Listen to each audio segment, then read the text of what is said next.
Hi everyone, my name is Mia. I was born and raised in Ocean View, a picturesque small coastal town nestled in California. My family wasn't well off, just getting by on a tight budget, which meant that I didn't have the chance to attend college, like many of my friends. After high school, the weight of responsibility fell on my shoulders. I started working at a local supermarket as a sales clerk to help support my family financially. Life was a bit tough, with long hours and little pay, but I didn't have many options at the time. I knew it was my duty to contribute to our household income, especially since my parents had sacrificed so much for me. Make sure to subscribe to my channel so I can continue bringing you more fascinating true stories like this one. And don't forget to watch this video till the end because this story is going to be incredibly interesting. In early 2020, at the age of 25, I met and fell in love with my husband, Alex. He was 3 years older than me, a hardworking man who was passionate about his job as an auto mechanic in a small garage. Alex had a calm demeanor and a quiet strength that made me feel safe, leading me to believe that I could build a stable and happy life with him. He is Chinese American, and his family dynamic is fascinating, with two cultures beautifully intertwined. His mother, Elizabeth, is American, and his father, John, is Chinese. Alex's family represents a blend of traditions and values that have shaped who he is. Elizabeth, my mother-in-law, is the epitome of a typical American woman. She is open, friendly, and always tries to preserve traditional American family values. Elizabeth lives a modern lifestyle, actively participating in community activities, including yoga sessions and various social events. Her gentle nature and concern for me, at least on the surface, have always made me feel welcomed. However, John, my father-in-law, embodies the traditions and conservative beliefs of an older generation. He is about 52 years old and appears calm on the outside, but is unpredictable and stern on the inside. John worked hard in construction when he first arrived in the United States and later became a small manager in a machine shop. Even though he is retired now, he continues to act as the spiritual leader of the family, carrying the weight of cultural expectations. After we got married, although our life wasn't rich or luxurious, I initially felt happy. We lived a simple life, working together, sharing small joys and laughter.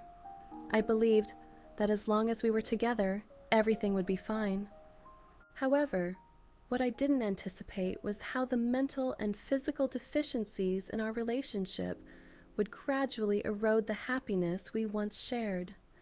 To be honest, Alex, despite his strong appearance, struggled significantly with intimacy. This issue became a substantial problem, but I was at a loss about how to address it.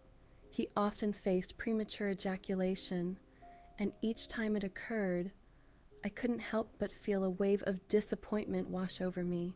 I tried hard not to let it affect our relationship, but the repeated occurrences made our life dull and empty, especially since after more than a year of living together, we still hadn't been able to conceive. This lack of children put immense pressure on my shoulders. As the eldest and only son in his family, the expectations from Alex's family weighed heavily on us. Besides him, there is a younger sister, Lily, who is still in college, and her future regarding marriage and children seems far off. Thus, the responsibility of continuing the family line fell squarely on us, becoming a burden I felt I couldn't escape. The pressure I felt was overwhelming, not only from Alex's family, but also from within myself. I knew Alex felt this pressure too, but he never openly discussed it with me. He tried to avoid the topic by remaining silent and focusing on his work. Meanwhile, I faced the silent questions from Elizabeth and the scrutinizing eyes of John Daly. Their expectations felt heavy and suffocating, and I found myself uncertain about how to navigate these challenges when Alex was unwilling to confront the issue directly.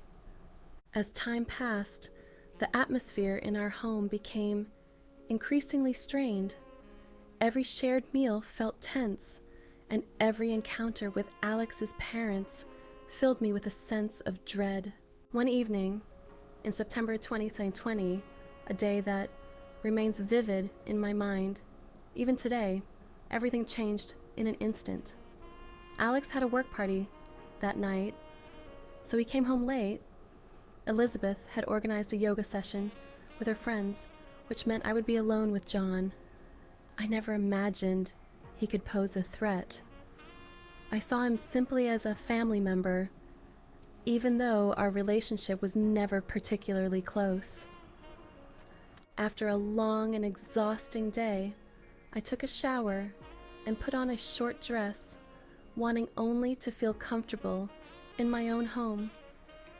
I moved to the kitchen to prepare dinner for the two of us, not thinking anything unusual was happening.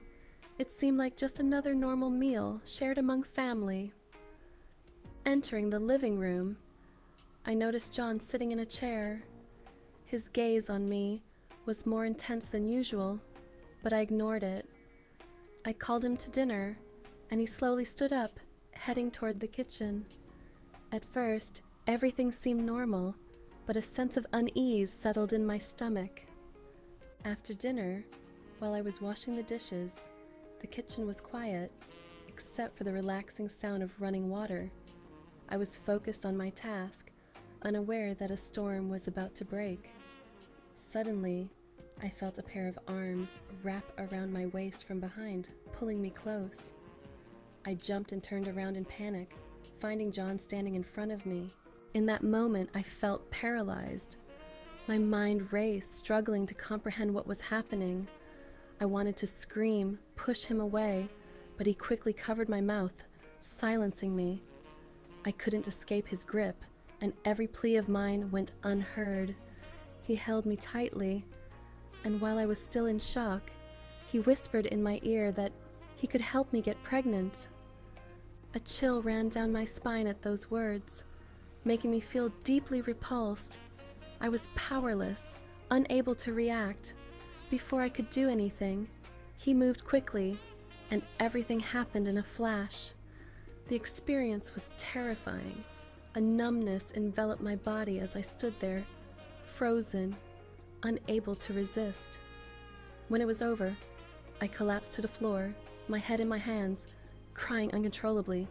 Waves of shame, disgust, and fear overwhelmed me, almost suffocating me. Yet John, with a cold, detached expression, simply stated that he did it for the happiness of the family. Then he stood up and left the room, as if nothing had happened. That night, I didn't have the courage to confide in Alex. I couldn't find the words to face the reality of what had just occurred.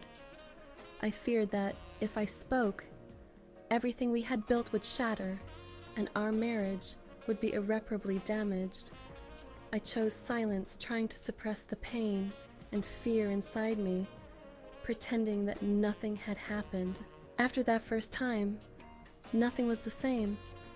I tried to maintain a facade of normalcy, living my daily life as if everything was fine.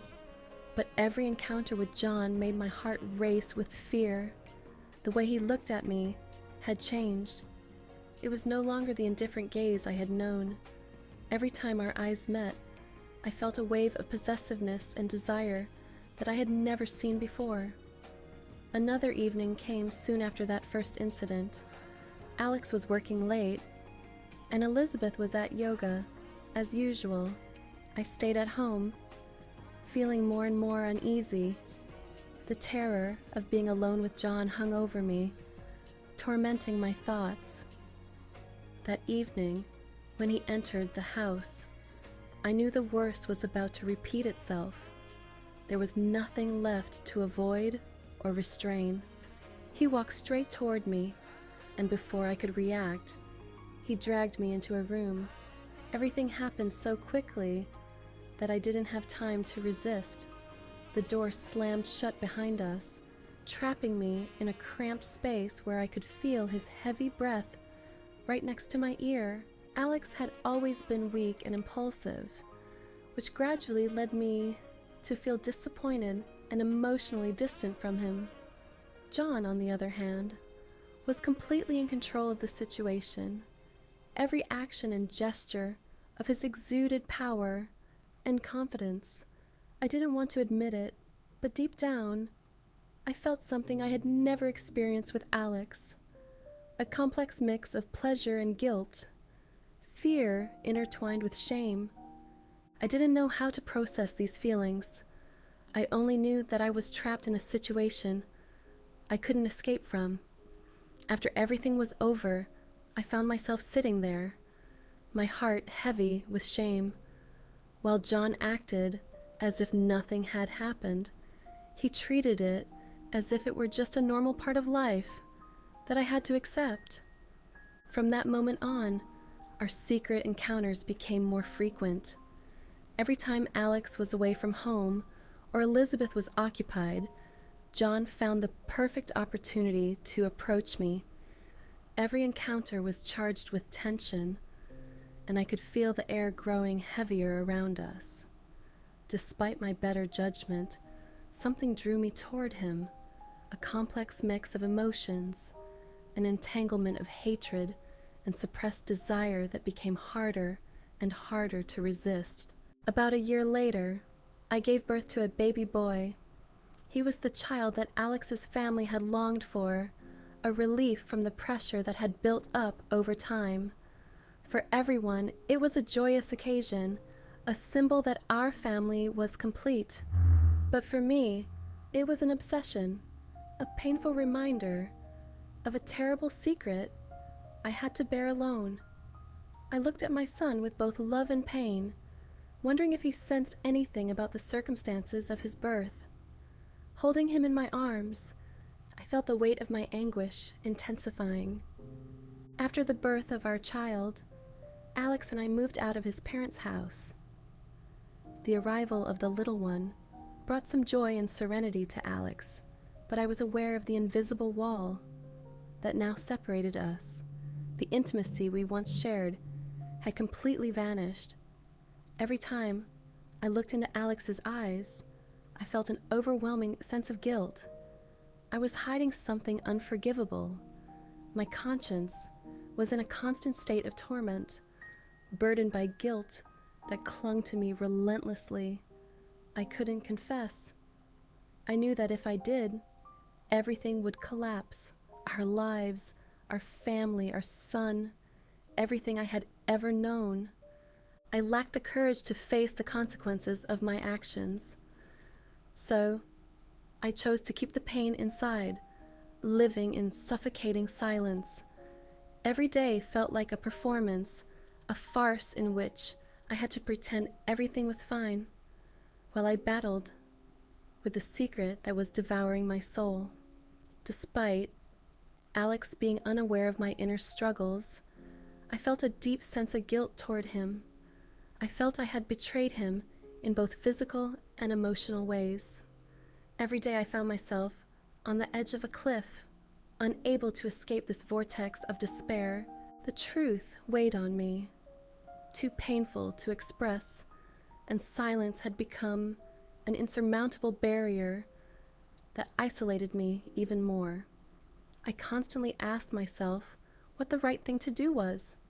Should I confess to Alex, revealing the truth about what had happened and the secret relationship with John? Should I uncover the real reason behind my crushing guilt? But if I spoke, would he forgive me? Our lives would probably never be the same, and I would risk losing everything I had come to consider precious? Or should I choose silence, bearing this secret forever? Could I live with this torment if it meant protecting my family and shielding my son from destruction? Yet this silence was becoming unbearable, gnawing at me from the inside, making it harder and harder to escape the pain and shame. I didn't truly know what to do. What would you do if you were in my situation? Should I confess to free myself from this weight, or remain silent to protect my family? I longed for help and advice from anyone who could understand the complex emotional turmoil I was going through. The battle within me was real and ongoing, and I felt desperate, searching for clarity and guidance as I faced an uncertain future.